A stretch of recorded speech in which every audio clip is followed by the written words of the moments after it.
So the Browns lead the NFL with 8 rushing touchdowns. They're tied for third with 5.1 yards per carry, behind only the Baltimore Ravens, who run the ball more than they throw the ball, and the Philadelphia Eagles.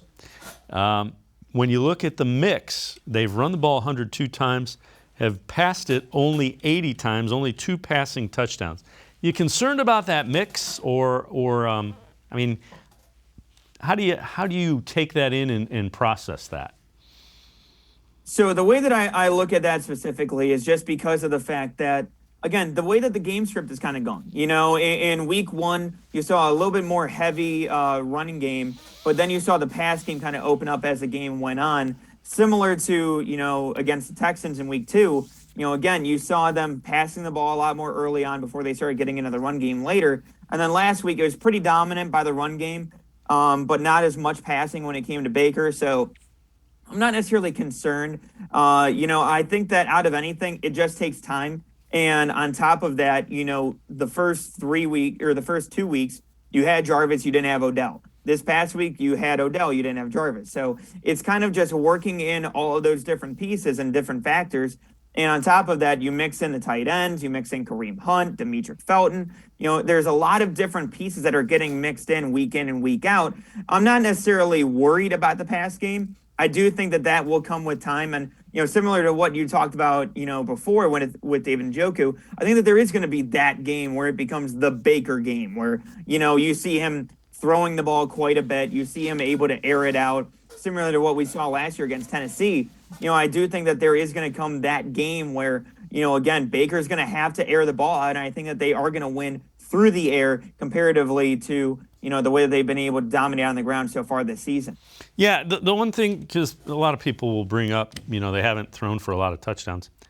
If you give an NFL coach, any NFL coach, the choice, if you can run the ball in from the red zone or throw the ball in, what are you going to do? 99.9% of them are going to say, let's run the ball in and let's be physical and impose our will. The Browns have been able to run the ball in the red zone. That's why they haven't thrown it as much. Yeah, and on top of that, you know, you have the offensive line to do it. You know, you have Wyatt Teller, you have Joel Bitonio. At that point, I feel like I'm doing them a disservice by saying, all right, let's just go ahead and pass. Let's just pass at this point. You know, I want to run the ball with Nick Chubb, with Kareem Hunt behind that offensive line because I trust my 5 to beat out your 7 at that point. I don't care what numbers you have. I think the Browns are able to dominate at the line of scrimmage, and especially, you know, with the tight ends that they have too. They're not just guys who can be pass catchers. You know, this isn't, you know, the Ricky Seals-Jones of the past or some of these guys who are just exclusively pass catchers. You know, I look at these guys where they can go ahead, they can dominate up front, and they can go ahead and get that extra push that you need from these guys. And again, you know, I look at the running backs. It's not like you're having just some run-of-the-mill guy. It's not like you're having a Willis McGahee at the end of his career like you did in like 2012 or 2013, excuse me. I look at this, and it's Nick Chubb and Kareem Hunt, 2 of the top 10 running backs in the league. You give them an inch, they'll take a mile. And basically, with this offensive line, you're giving them a mile. They're going to take that and run and give you a marathon at that point. So, yeah, I think it'd be a disservice not to run the ball in the red zone at that point. Yeah, and I agree with you wholeheartedly. There will be games where Baker Mayfield will need to pass the ball for the Browns to win.